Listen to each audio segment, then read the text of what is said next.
السلام علیکم ورحمۃ اللہ وبرکاتہ۔ بسم اللہ الرحمن الرحیم، الحمد للہ رب العالمین، وصلی اللہ علی نبینا محمد وعلی آلہ واصحابہ اجمعین۔ پیارے بھائیوں اور بہنوں، حافظ وقت امام احمد ابن حجر رحمہ اللہ کی کتاب بلوغ المرام سے کتاب الزکوٰۃ کا جو بیان چل رہا تھا، پچھلی مجلس میں ہماری آپ کی بات یہاں تک پہنچی تھی کہ باب صدقۃ الفطر یعنی صدقہ فطر کا بیان، گویا یہاں سے حافظ ابن حجر رحمہ اللہ نے عام زکوٰۃ سے ہٹ کر کے زکوٰۃ فطر کا ذکر فرمایا، حالانکہ اس کا ایک گنا تعلق روزے سے بھی ہے، لیکن چونکہ صدقہ فطر ایک لحاظ سے وہ مالی عبادت ہے، دینے کے لحاظ سے، ادا کے لحاظ سے، البتہ یہ جسے کہیے کہ دینے والے کے لحاظ سے اس کی جسمانی عبادت ہے، لیکن دینے کے لحاظ سے یہ کیا ہے؟ یہ مالی عبادت ہے۔ اس لیے مالی عبادت زکوٰۃ کے ساتھ حافظ ابن حجر رحمہ اللہ نے اس کا ذکر فرمایا۔ فرق سمجھیں گے کہ جس چیز سے ادا کیا جائے اس کا تعلق تو مال سے ہے، البتہ جس وجہ سے جس کے لیے ادا کی جا رہی ہے اس کا تعلق، چونکہ روزے کے اندر جو خرابی ہے یا روزے دار اس کے عوض میں ہے، اس لیے اس کا ایک گنا تعلق کیا ہے؟ جسمانی عبادت سے ہے۔ اسی لیے آپ دیکھیں کہ بعض کتابوں میں اس کا ذکر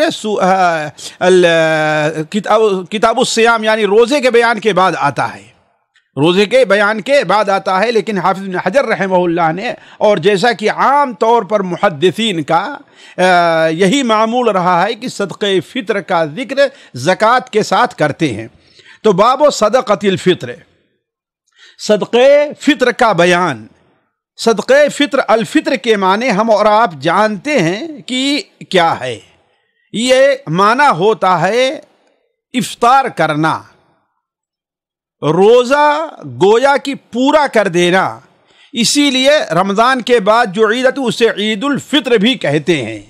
اسے حدیث میں زکوٰۃ فطر بھی کہا گیا ہے، زکوٰۃ رمضان بھی کہا گیا ہے، صدقۃ الفطر بھی کہا گیا ہے۔ ہم لوگ عام طور پر اپنی عامیانہ زبان میں اسے فطرانہ کہتے ہیں۔ یہ اس سے متعلق اللہ کے رسول صلی اللہ علیہ وسلم کی یہ حدیث ہے، جس میں سب سے پہلے حافظ ابن حجر رحمہ اللہ نے حضرت عبداللہ ابن عمر رضی اللہ تعالی عنہما کی ایک حدیث نقل کی ہے کہ قال فرض رسول اللہ صلی اللہ علیہ وسلم زکاة الفطر علی العبد، فرض رسول اللہ زکاة الفطر صاعا من تمر او صاعا من شعیر علی العبد والحر والذکر والانثى والصغیر والکبیر من المسلمین، وامر بها ان تؤدى قبل خروج الناس الى الصلاة، متفق علیہ۔ ولابن عدی والدارقطنی باسناد ضعیف اغنوہم عن الطواف فی هذا اليوم۔ حضرت عبداللہ ابن عمر رضی اللہ تعالی عنہما سے روایت ہے کہ رسول اللہ صلی اللہ علیہ وسلم نے مسلمانوں کے غلام آزاد،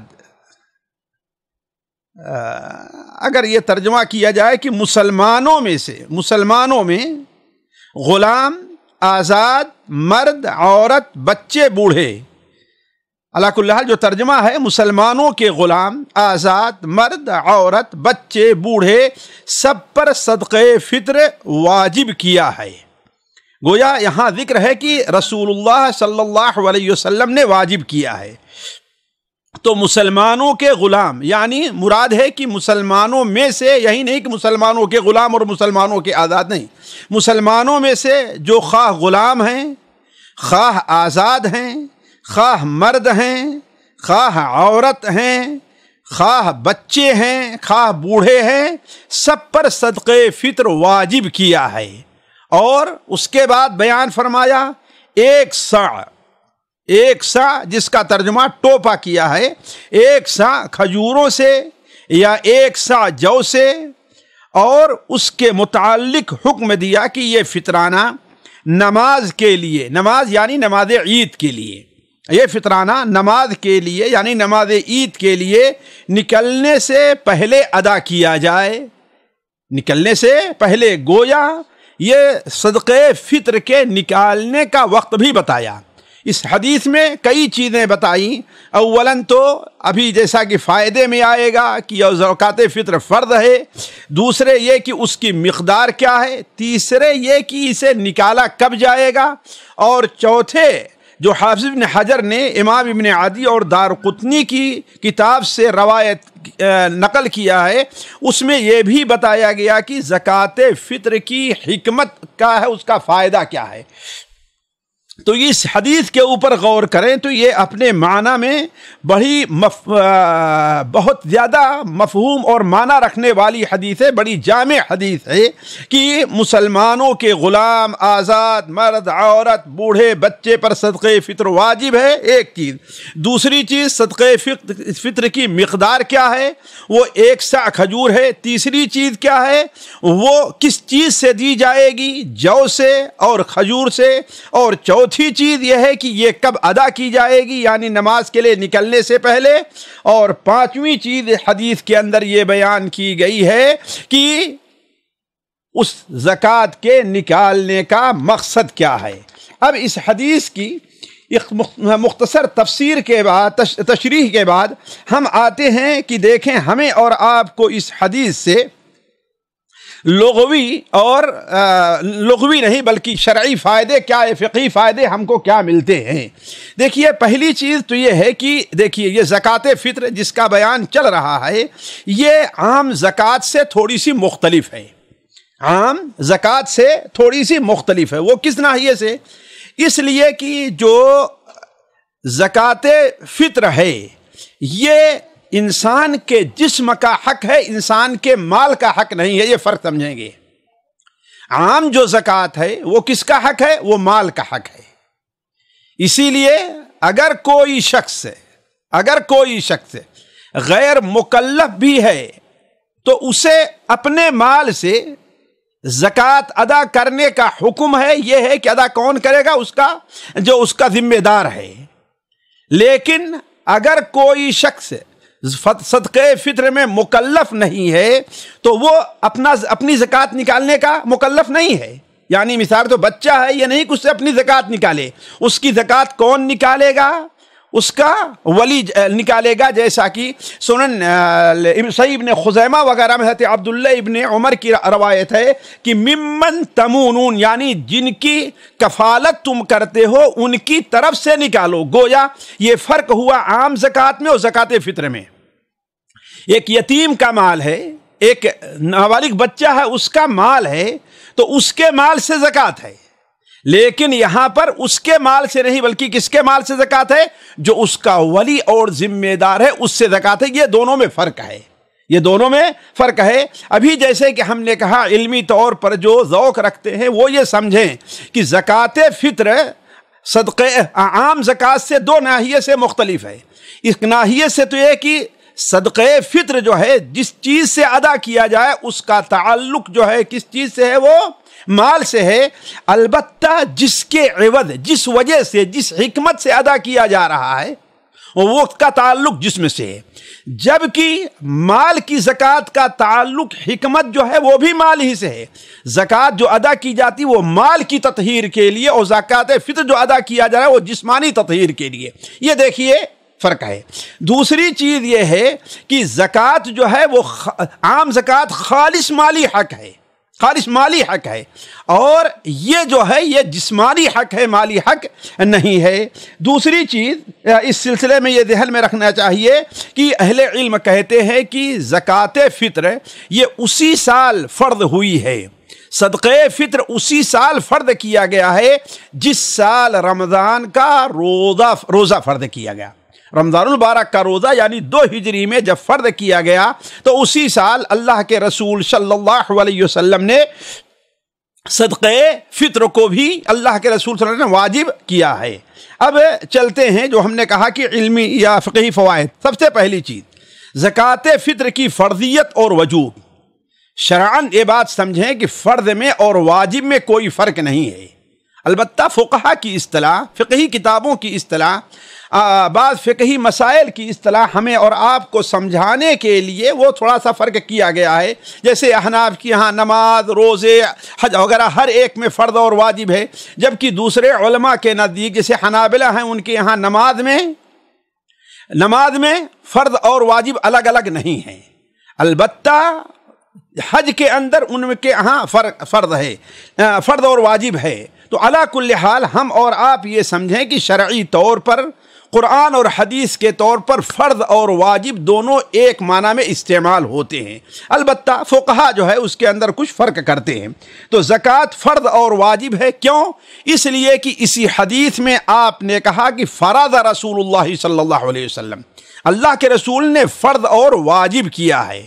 بعض علماء نے جیسے امام اسحاق ابن راہویہ وغیرہ ہیں اس کے اوپر اجماع نقل کرتے ہیں کہ صدقہ فطر کی فرضیت پر اہل علم کا اجماع ہے، لیکن حقیقت یہ ہے کہ امام داؤد ظاہری رحمہ اللہ اسے واجب اور فرض نہیں مانتے، اور وہاں پر فرض کے معنی کہتے ہیں مقرر کیا ہے، فرض کا ترجمہ کہتے ہیں کہ وہ مقرر کیا ہے نہ کہ واجب کیا ہے۔ دوسرا معنی ذرا غور کریں گے، جس طریقے سے کسی چیز کے فرض کرنے کی، واجب کرنے کی، حرام کرنے کی، حلال کرنے کی نسبت اللہ تبارک و تعالیٰ کی طرف کی جاتی ہے، ایسے ہی رسول اللہ کی طرف بھی کی جا سکتی ہے۔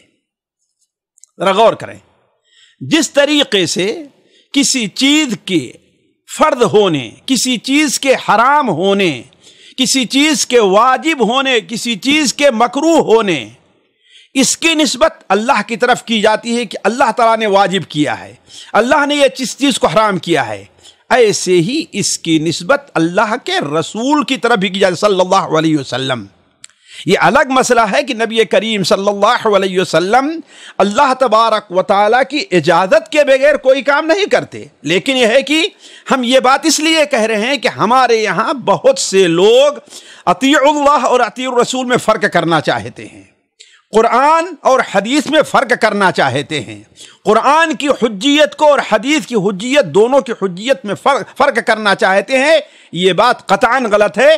حضرت عبداللہ ابن عمر نے کیا بیان فرمایا؟ فرض رسول اللہ صلی اللہ علیہ وسلم، اور وہ بڑی مشہور حدیث ہے حضرت عمرو بن معدی کرب کی، اللہ کے رسول صلی اللہ علیہ وسلم بیان فرمایا الا انی اوتیت القرآن، سنن ابو داؤد سنن ابن ماجہ میں وہ حدیث بڑی مشہور ہے کہ مجھے قرآن دیا گیا ومثلہ معہ، اسی کے مثل ایک اور چیز دی گئی ہے، یعنی جیسے قرآن سے شریعت ثابت ہوتی ہے ویسے حدیث میں سے بھی شریعت ثابت ہوتی ہے، جیسے قرآن سے حلال اور حرام کی تمیز کی جاتی ہے ویسے حدیثوں سے بھی حلال اور حرام کی تمیز کی جاتی ہے، دونوں میں کوئی فرق نہیں ہے۔ یہیں سے یہ سمجھ لیجئے کہ میں جس مسئلے کو علماء کی رائیوں میں بہتر سمجھتا ہوں وہ یہ ہے کہ حدیث صحیحہ قویہ سے قرآن کا نسخ ہو سکتا ہے، کیوں؟ اس لیے کہ دونوں حجت میں اللہ تبارک و تعالیٰ کی طرف سے ہیں۔ پھر تیسرا فائدہ، صدقہ فطر ہر چھوٹے بڑے، مکلف غیر مکلف، امیر غریب، مسلمان پر فرض ہے، حتیٰ کہ غلام اور لونڈی پر بھی فرض ہے، یعنی یہ کوئی ضروری نہیں ہے کہ جو روزہ رکھے وہی صدقہ فطر ادا کرے، یہ ضروری نہیں ہے، بلکہ جو شخص بھی آپ کے گھر میں موجود ہے، چھوٹا دودھ پیتا بچہ ہی کیوں نہیں ہے، حتیٰ کہ بعض علماء نے استحباباً تو جو پیٹ میں بچہ ہے اس کی طرف سے بھی صدقہ فطر نکالنے کو مستحب قرار دیا ہے۔ یہ قول حضرت عثمان کی طرف نقل کیا جاتا ہے، لیکن شاید یہ بات صحیح سند سے ثابت نہیں ہے۔ علی کل حال بعض علماء کا قول ہے، جن میں احمد بن حنبل رحمہ اللہ بھی ہیں، کہ وہ بھی اس کو مستحب سمجھتے تھے۔ تو علی کل حال صدقہ فطر ہر چھوٹے بڑے مکلف، اس حدیث کے الفاظ پر غور کریں گے تو آپ کو اچھی طریقے سے معلوم ہو جائے گا۔ چوتھا فائدہ، زکوٰۃ فطر کے لیے نصاب کی شرط نہیں ہے، حالانکہ عام زکوٰۃ کے لیے سونے کا ہے، چاندی کا ہے، جو کچھ بھی ہے اس کے لیے نصاب کی شرط ہے، لیکن جس طریقے سے رکاز میں نصاب کی شرط نہیں ہے، ایسے ہی اس میں کس میں صدقے فطر میں بندے کے لیے نصاب کی شرط نہیں ہے، بلکہ جس مسلمان کے پاس عید کے دن اتنا مال ہو جس سے وہ زکوٰۃ فطر ادا کر سکے اور اس کے اپنے خرچ سے زائد ہو تو اس پر صدقے فطر ہے، خواہ وہ شخص بھیک ہی مانگتا کیوں نہ ہو۔ یہ الگ مسئلہ ہے کہ جس کے پاس نہیں ہے یا پایا جا رہا ہے تو پورا نہیں آدھا پایا جا رہا ہے، یا وہ زکوٰۃ ادا کرے گا یا نہیں ادا کرے گا، یہ ایک لمبی بحث فقہا اور علماء کے نزدیک ہے، میں اس کو نہیں چھیڑنا چاہتا۔ لیکن اصل چیز کہ جس کے پاس یہ کھانا موجود ہے کہ وہ اپنے کھانے پینے اپنے اہل و عیال کے خرچ سے زیادہ اس کے پاس عید کے دن موجود ہے، تب تو اس کے اوپر زکوٰۃ فطر واجب ہے، چاہے وہ امیر ہے یا غریب ہے، مالدار ہے یا نہیں ہے۔ اس کے لیے نصاب کی شرط نہیں ہے، جیسا کہ حدیث کے الفاظ صاف بتا رہے ہیں کہ اللہ کے رسول صلی اللہ علیہ وسلم نے مطلق رکھا ہے، اس کا کوئی نصاب نہیں بیان فرمایا۔ پانچویں چیز، صدقے فطر کھانے کی چیز اور گلے سے دیا جائے گا۔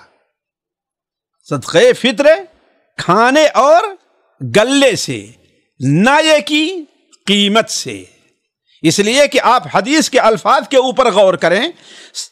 فرض رسول اللہ صلی اللہ علیہ وسلم زکاۃ الفطر صاعا من تمر او صاعا من شعیر۔ اللہ کے رسول صلی اللہ علیہ وسلم مسلمانوں کے غلام، آزاد، مرد، عورت، بچے، بوڑھے سب پر صدقے فطر واجب کیا ہے، ایک سا کھجور سے یا ایک سا جو سے۔ آگے والی حدیث آ رہی ہے عبداللہ ابن عباس کی یا حضرت ابو سعید خدری کی، اس میں صراحت کے ساتھ ہے کہ صاع من طعام، یعنی کھانے میں سے۔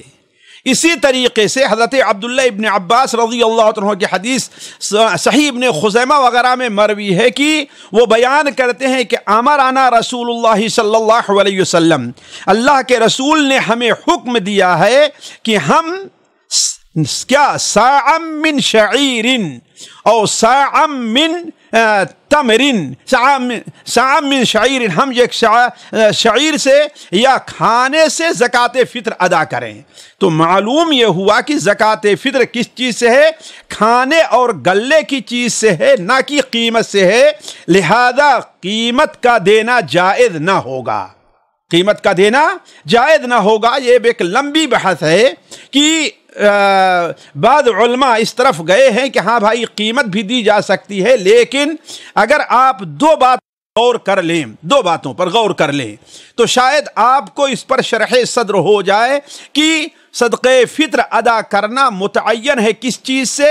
گلے سے۔ پہلی چیز، اللہ کے رسول صلی اللہ علیہ وسلم کے زمانے میں آپ یہ اچھی طریقے سے جانتے ہیں کہ دینار اور درہم موجود تھا اور بکثرت موجود تھا، بڑے سکے بھی موجود تھے، دانق چھوٹا سے بھی سکہ موجود تھا جسے ہم لوگ اپنی زبان میں پائی کہیں، یعنی روپیہ بھی نہیں، پائی کہیں، یہ چیز بھی اس وقت موجود تھی۔ یہ کوئی نہ کہے کہ اللہ کے رسول نے کا اس لیے کہا ہے کہ اس وقت جو ہے بڑے سکے پائے دینار اور درہم، یہ بات غلط ہے، یہ بات صحیح نہیں ہے۔ مثاقیل بھی موجود تھے اور دانق بھی موجود تھا، ہر چیز بھی پائی جاتی تھی، نصف درہم، یہ ساری چیزیں موجود تھیں۔ اس کے باوجود اللہ کے رسول صلی اللہ علیہ وسلم نے زکوٰۃ فطر جو واجب کی ہے، کس سے واجب کی ہے؟ کھانے کی چیز سے۔ دوسری بات، آپ یہ اچھی طریقے سے جانتے ہیں کہ ہمارے اور آپ کے ہاں جیسے کھانے کی بکنے والی جو چیزیں ہیں ان کی قیمتوں میں بڑا فرق رہا کرتا ہے۔ مثال کے طور پر جو گیہوں کی قیمت ہے وہ چاول کی قیمت نہیں ہے، جو چاول کی ہے وہ اور جو کھانے والی چیزیں ہیں وہ چیز نہیں ہے، کھجور کی نہیں ہے، وہ پنیر کی نہیں ہے، وہ کشمش کی نہیں ہے۔ لیکن اللہ کے رسول صلی اللہ علیہ وسلم قیمت کا لحاظ نہیں کیا، قیمت کا لحاظ نہیں کیا۔ آپ نے کس چیز کا لحاظ کیا ہے؟ آپ نے لحاظ کیا ہے سع، یعنی پیمانے کا، تو وہ اصل چیز ہے۔ دوسری چیز یا تیسری چیز آپ اس کے اوپر غور کریں کہ اللہ تبارک و تعالی نے بندوں کی بہت سی کوتاہیوں پر یا بعض چیزوں کے کفارے کے لیے بندے پر مال صدقہ فرض کیا ہے. مثال کے طور پر کفارۃ الجماع ہے کہ پہلے تو غلام آزاد کرنا، نہیں تو روزے رکھنا، اور نہیں تو 60 مسکینوں کو کھانا کھلانا. تمام اہل علم کہتے ہیں اگر ان کو پیسہ دے دے تو یہ جائز نہیں ہوگا. قسم کا کفارہ جو ہے 10 مسکینوں کو کھانا کھلانا، اگر کوئی آدمی انہیں پیسہ دے دے تو یہ چیز جائز نہیں ہوگی. اسی طریقے سے آپ دیکھ لیجئے حج وغیرہ سے متعلق جو چیزیں ہیں، تو اللہ تبارک و تعالیٰ نے یہاں بھی انسان کے روزے میں جو بعض کمیاں کوتاہیاں رہ جاتی ہیں اس کے کفارے کے لیے اللہ نے صدقہ فطر جو فرض کیا ہے، تو اس کا مطلب ہے کہ یہاں بھی قیمت نہیں ہونی چاہیے. علی کل حال یہ موضوع بڑا لمبا ہے، لیکن اصل چیز یہ ہے کہ صدقہ فطر صرف کھانے کی چیز سے دیا جائے گا، اس میں قیمت نہیں ہوگی. اس سے 6واں یا 7واں فائدہ، صدقہ فطر کی مقدار کیا ہے؟ 1 صاع ہے. 1 صاع، جیسا کہ اس حدیث کے اندر پڑھا صاع من تمر او صاع من شعیر، اور دوسری حدیث ابھی آپ کے سامنے رکھی کہ صاع من طعام، صاع من طعام. تو گویا اصل چیز کیا ہے؟ وہ صاع ہے. صاع کی مقدار کتنی ہوتی ہے؟ اس سے پہلے یہ بات گزر چکی ہے کہ صاع کی مقدار 2.5 کلو ہے.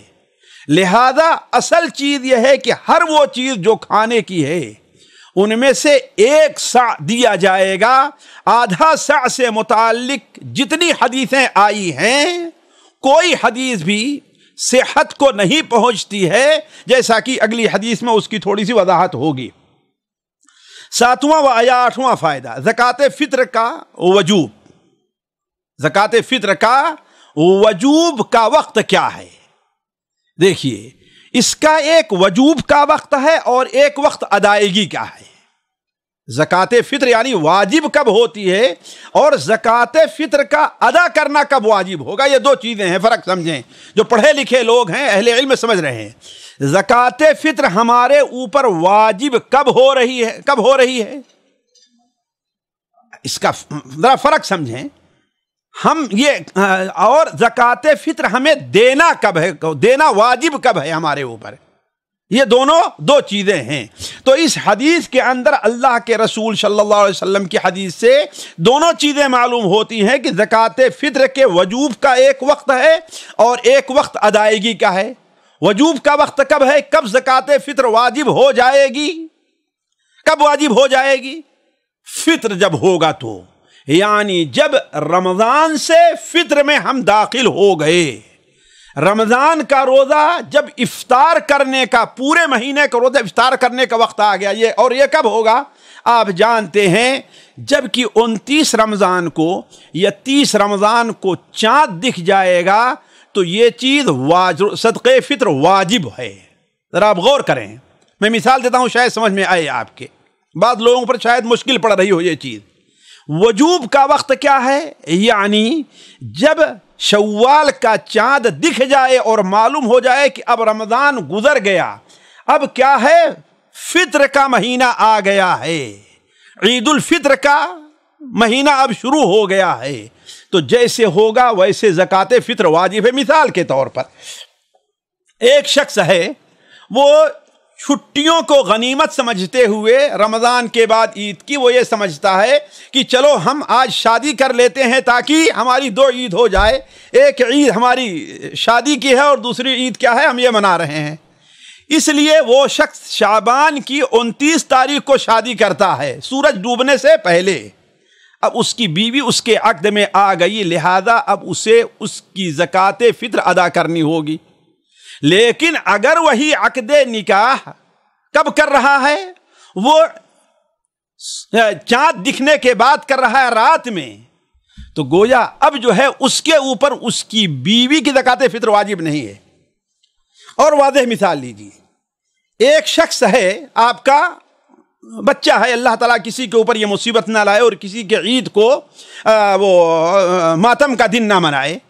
کسی کا بچہ چاند دیکھنے سے 5 منٹ پہلے اس کا انتقال ہو گیا، پھر چاند دکھائی دیا، تو اب اس بچے کی طرف سے صدقہ فطر نکالنا واجب نہیں ہے.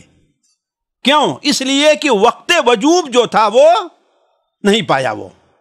لیکن اگر کسی کا انتقال چاند دیکھنے کے بعد ہو رہا ہے، مغرب کے بعد ہو رہا ہے، افطار کا وقت ہونے کے بعد ہو رہا ہے، تو اب اس کی طرف سے زکوٰۃ فطر ادا کرنا واجب ہوگا. یہ ہے وقت وجوب. اس طریقے سے اس کی اور بہت سی مثالیں ہیں ساتھیوں، میں اس طرف تفصیل میں نہیں جانا چاہتا. تو یہ ہے وقت وجوب. البتہ یہ وقت وجوب تھا، لیکن ادائیگی کا وجوب کب ہے؟ ادائیگی کا وجوب کب ہوگا؟ اللہ کے رسول صلی اللہ علیہ وسلم نے کیا بیان فرمایا کہ امر بها ان تؤدى قبل خروج الناس الى الصلاة. آپ نے حکم دیا ہے کہ اس کو نکالا جائے. کب؟ جب لوگ عید کی نماز سے پہلے جا رہے ہیں، اس سے پہلے گویا یہ نکالنے کا وقت وجوب ہے، وجوب کا نہیں ہے، نکالنے کا وقت وجوب ہے. تو گویا اگر کوئی شخص عید کے لیے جانا جاتا ہے تو گویا اس سے پہلے ہر حالت میں اس کے اوپر زکوٰۃ فطر ادا کرنا واجب ہے. اور اگر ٹالتا ہے تو وہ چیز مقبول نہیں ہوگی، جیسا کہ آگے حدیث آ رہی ہے. لیکن ایک مسئلہ یہاں پر آتا ہے، ہم نے جیسے یہاں پر ذکر کیا وقت وجوب اور وقت ادا. یعنی وجوب کا وقت کیا ہے؟ افطار ہے. اور ادا کا وقت کیا ہے؟ صبح، یعنی چاند مسجد عید کی نماز جانے سے پہلے. لیکن اب یہاں پر دو مسئلے ہیں. کیا اسے وقت وجوب سے پہلے دیا جا سکتا ہے کہ نہیں دیا جا سکتا؟ یا وقت ادا کے بعد مؤخر کیا جا سکتا ہے نہیں کیا جا سکتا؟ یہ دونوں مسئلے سمجھیں. وقت وجوب سے اصل چیز یہ ہے کہ پہلے دینا یہ چیز نہیں. کیوں؟ جب اس کے اوپر کوئی چیز واجب ہی نہیں ہو رہی ہے. لیکن حضرت عبداللہ ابن عمر رضی اللہ تعالی عنہ جو اس حدیث کے ناقل ہیں، ان کے غلام نافع کہتے ہیں کہ ہماری طرف سے بھی ادا کرتے تھے. اور کب؟ 1 یا 2 دن پہلے دے دیا کرتے تھے، 1 یا 2 دن پہلے. تو اس سے معلوم یہ ہوتا ہے کہ کچھ پہلے. اب اہل علم کا اس میں اختلاف ہے کہ صرف دینا جائز ہوگا یا غریبوں تک پہنچانا، جمع کرنا جائز ہوگا یا غریبوں تک پہنچانا. یہ الگ مسئلہ ہے، میں اس موضوع کو نہیں چھیڑتا. لیکن اصل یہ ہے کہ 1-2 دن پہلے، بلکہ اگر کوئی آدمی 3 دن پہلے بھی دے دے تو شاید یہ بھی جائز ہو. کیوں؟ اس لیے کہ حضرت ابو ہریرہ کی وہ حدیث صحیح بخاری میں ہے کہ اللہ کے رسول صلی اللہ علیہ وسلم نے انہیں زکوٰۃ فطر کی نگرانی کے لیے متعین فرمایا. زکوٰۃ فطر کی نگرانی کے لیے متعین فرمایا. پہلے رات کو شیطان آتا ہے، جیسا کہ جانتے ہیں، دھوکہ دینے کے لیے، دوسری اور تیسری رات کو. اس کا مطلب یہ ہے کہ 3 راتیں کب ہوں گی؟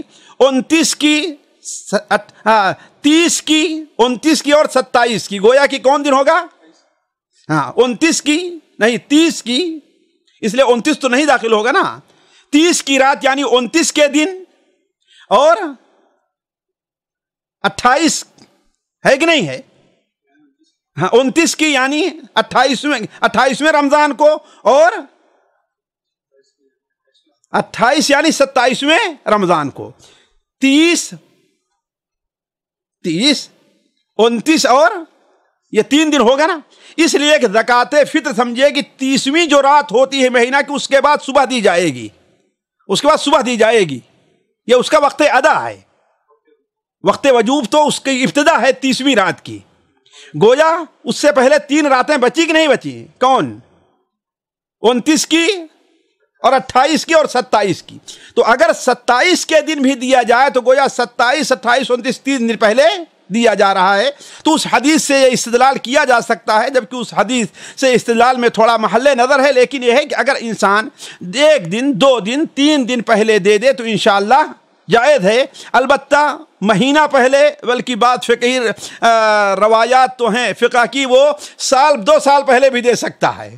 تو وہ صدقہ فطر کیا ہوگا؟ وہ صدقہ فطر نہیں ہوگا. علی کل حال تو 1 یا 2 دن پہلے دیا جا سکتا ہے، البتہ اس کے بعد نہیں دیا جا سکتا. کب؟ عید کے بعد، جیسا کہ آگے وہ حدیث مستقل اس سلسلے میں حافظ بن حجر رحمہ اللہ ذکر کر رہے ہیں. 9ویں چیز اس حدیث میں زکوٰۃ فطر کی ایک حکمت بیان ہوئی ہے، جیسا کہ وہ امام عدی اور امام دارقطنی کے حوالے سے ایک حدیث نقل فرمائی کہ اس کی ایک حکمت ہے، وہ یہ کیا ہے کہ اس رات کو، اس دن یعنی عید کے دن غریبوں کو اور مسکینوں کو کس چیز سے؟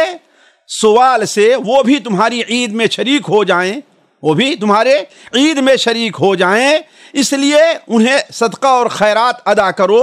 جیسا کہ یہ حدیث ضعیف ضرور ہے، لیکن چونکہ آگے حضرت عبداللہ ابن عباس کی ایک حدیث آ رہی، اس کی تائید ہوتی ہے، اس لیے اس کا یہاں ذکر کیا گیا۔ حافظ ابن حجر نے اس حدیث کو شاید یہاں پر اس لیے ذکر کیا ہے کہ یہ اضافہ اس حدیث کے اندر صحیح نہیں ہے، یعنی اس حدیث میں حضرت عبداللہ ابن عمر کی حدیث میں ابن عدی اور دارقطنی میں جو اتنا اضافہ ہے وہ صحیح نہیں ہے۔